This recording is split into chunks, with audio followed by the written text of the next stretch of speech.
اعوذ باللہ من الشیطان الرجیم بسم اللہ الرحمن الرحیم فجاءتہ احداہما تمشی علی استحیاء، تب ان دو عورتوں میں سے دو لڑکیوں میں سے ایک آئی اس کے پاس چلتی ہوئی شرم کے ساتھ، لجاجت کے ساتھ اور شرم کے ساتھ۔ قالت ان ابی یدعوک، اس نے کہا کہ میرے والد آپ کو بلا رہے ہیں، لیجزیک اجر ما سقیت لنا، تاکہ آپ کو بدلہ دیں، اجر دیں، آپ نے جو مشقت اٹھائی جھیلی، پانی کھینچا کنویں سے ہماری بھیڑوں بکریوں کے لیے، تو اجر ما سقیت لنا، ہمارے والد چاہتے ہیں کہ آپ کو کچھ اس کا اجر دیں۔ فلما جاءہ، جب وہ وہاں پہنچے اس کے پاس، وقص علیہ القصص، اور سارا قصہ انہیں سنایا، ساری بات سنائی، سارا بیان۔ قال لا تخف، انہوں نے کہا اب ڈرو نہیں، نجوت من القوم الظالمین، تم نجات پا چکے ہو اب ظالموں کی قوم سے، یعنی یہاں تک ان کی رسائی نہیں ہے، یہاں آرام سے رہو، کوئی تمہیں کھٹکا نہیں ہوگا، کوئی اندیشہ نہیں ہوگا۔ ان کے بارے میں اصل میں اختلاف ہے کہ بعض لوگ انہیں شعیب قرار دیتے ہیں، حضرت شعیب علیہ السلام مدین میں، کیونکہ انہیں مبعوث کیا گیا۔ اور اسی اعتبار سے علامہ اقبال کا بھی وہ شعر ہے کہ اگر کوئی شعیب آئے میسر، شبانی سے کلیمی دو قدم ہے، یعنی حضرت موسیٰ علیہ السلام چرواہے کی حیثیت سے حضرت شعیب کی خدمت میں رہے، 8 سال یا 10 سال ان کی خدمت گزاری کی، تو اس کے نتیجے میں ان میں وہ اوصاف پیدا ہو گئے، ان کی تربیت کے نتیجے میں، کہ وہ چرواہے سے بڑھ کر کلیم بن گئے، اللہ کے کلیم بن گئے۔ تو یہ تربیت حضرت شعیب کی ہے، لیکن یہ بات غلط ہے۔ اصل میں حضرت شعیب کا معاملہ ہم پڑھ چکے ہیں کہ وہ اللہ کے رسول تھے، اور رسول اگر تو زمانہ انہی کا تھا جبکہ ابھی وہ دعوت دے رہے تھے، تب بھی وہاں رنگ کچھ اور ہونا چاہیے تھا بالکل، اور اگر وہ رسول اس وقت ہیں جبکہ قوم ختم ہو چکی ہے، اس کے بعد جو بھی اہل ایمان بچ گئے ہیں اور حضرت شعیب بچ گئے ہیں، اگر یہ اس کے بعد کا مسئلہ ہے تو ان کا جو مقام ہونا چاہیے تھا وہاں پر یہ ممکن نہیں ہے کہ ان کی بیٹیاں اس طریقے پہ پریشان ہوں اور کوئی جو ہے ان کی امت میں سے کوئی ان کی خبر گیری کرنے والا نہ ہو، تو وہ پکچر بالکل بنتی نہیں ہے یہ۔ اور حضرت شعیب کا معاملہ جو ہے ظاہر بات ہے کہ یہ اس کے اندر فصل ہے، اگرچہ یقین کے ساتھ ہمیں معلوم نہیں۔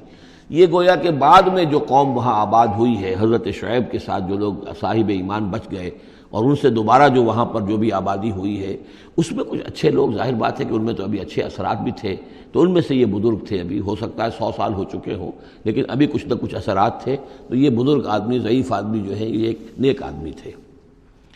قالت احداہما یا ابت استاجرہ، ان میں سے ایک نے کہا، بیٹیوں میں سے، لڑکیوں میں سے ایک نے، ابا جان ان کو ملازم رکھ لیں، اجرت پر رکھ لیں، استاجر ہو۔ یہ استاجری اور اجیری، یہ دونوں جو ہیں، اجیر اور مستاجر، در حقیقت یہ آجر اور اجیر وہ ہے کہ جو اجرت کے اوپر کام کرتا ہو، اور مستاجر وہ ہے جو کسی کو اجرت پر کام کرنے کے لیے رکھے، استاجر۔ مستاجر اس سے اس میں فاعل بنے گا۔ ہمارے ہاں عام طور پہ غلط العام میں اجیر اور آجر کو یوں کہتے ہیں کہ آجر تو وہ ہے کہ جو کسی کو اجرت کے پر رکھے، اور اجیر وہ ہے جو اجرت پر کام کرے، حالانکہ عربی میں ان دونوں کے معنی ایک ہی ہیں، آجر اور اجیر، ایک اس میں فاعل ہے، ایک صفت مشبہ ہے، دونوں کا مفہوم ہے اجرت پر کام کرنے والا، اور جو اجرت پر کام لیتا ہے وہ مستاجر ہے۔ یا ابت استاجر ہو، ابا جان ان کو ملازم رکھ لیں، ان خیر من استاجرت القوی الامین، یقیناً بہترین آدمی جسے ملازم رکھا جائے وہی ہوتا ہے جو القوی ہو، طاقتور ہو۔ وہ دیکھ لیا تھا کہ حضرت موسیٰ علیہ السلام سے کوئی جو ہے وہ وہاں کے چرواہوں میں سے کسی نے الجھنے کی کوشش نہیں کی، وہ ڈر کے ادھر ادھر ہو گئے اور کسی نے جو ہے ان کو روکا نہیں، تو طاقت والے بھی ہیں اور امین ہیں۔ انہوں نے یہ مشاہدہ کر لیا تھا کہ کوئی بری نگاہ حضرت موسیٰ نے نہیں ڈالی ہوگی ان لڑکیوں پر، تو ظاہر بات ہے کہ اس معاملے میں تو عورت کا جو ہے احساس بہت بیدار ہوتا ہے کہ کسی مرد کی عورت کس قسم کی نگاہ جو ہے کس قسم کی ہے جو اس پر پڑ رہی ہے، تو اسے چونکہ ذاتی تجربہ ہو چکا تھا کہ ان کے اندر وہ امانت پوری موجود ہے، اور کسی درجے میں بھی نگاہ کی خیانت بھی ان میں نہیں ہے۔ تو جس شخص کی نگاہ میں خیانت نہیں ہے وہ اور کسی معاملے میں کیا خیانت کرے گا؟ کہ قالت احداہما یا ابت استاجر ہو ان خیر من استاجرت القوی الامین، ابا جان ان کو ملازم رکھ لیجئے، اس لیے کہ ملازمت کے لیے بہترین شخص وہی ہوتا ہے جو طاقتور بھی ہو، کام کر سکے خوب، اور یہ کہ امین ہو، اعتبار کے قابل ہو۔ قال انی ارید ان انکحک احدی ابنتی ہاتین، انہوں نے کہا، وہ صاحب جو بزرگ ہیں شیخ مدین، کہ میں یہ ارادہ رکھتا ہوں، میرا خیال ہے کہ اپنی بیٹیوں میں سے ایک کو تمہارے نکاح میں دے دوں اے موسیٰ، علی ان تأجرنی 8 حجج، لیکن اس پر کہ تم 8 سال تک میرے ہاں اجرت پر کام کرو، میری ملازمت کرو۔ یہ جو مہر کا معاملہ ہے یہ پھر پچھلے زمانے میں ایسا ہی ہوگا جیسے آج کل پٹھانوں میں بھی ہوتا ہی ہے ابھی،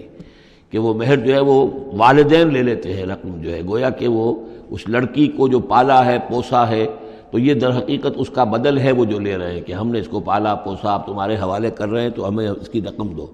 جبکہ اسلام میں آ کر اس کو بدل دیا گیا ہے، مہر جو ہے لڑکی کا حق ہے، وہ اس کے والدین کا حق نہیں ہے۔ البتہ اس وقت معلوم ہوتا ہے کہ رواج یہی تھا کہ چونکہ اپنی بیٹی نکاح میں دینے کے لیے تیار ہو رہے ہیں تو اس کے عوض اپنی ملازمت کروانا چاہتے ہیں کہ تم میری ملازمت کرو، میری خدمت کرو 8 برس تک، تو یہ گویا کہ بدل ہو جائے گا اس کا کہ میں اپنی ایک بیٹی کا نکاح تم سے کر دوں گا۔ فَإِنْ أَتْمَمْتَ عَشْرًا فَمِنْ عِنْدِكَ، اور اگر تم 10 سال کر دو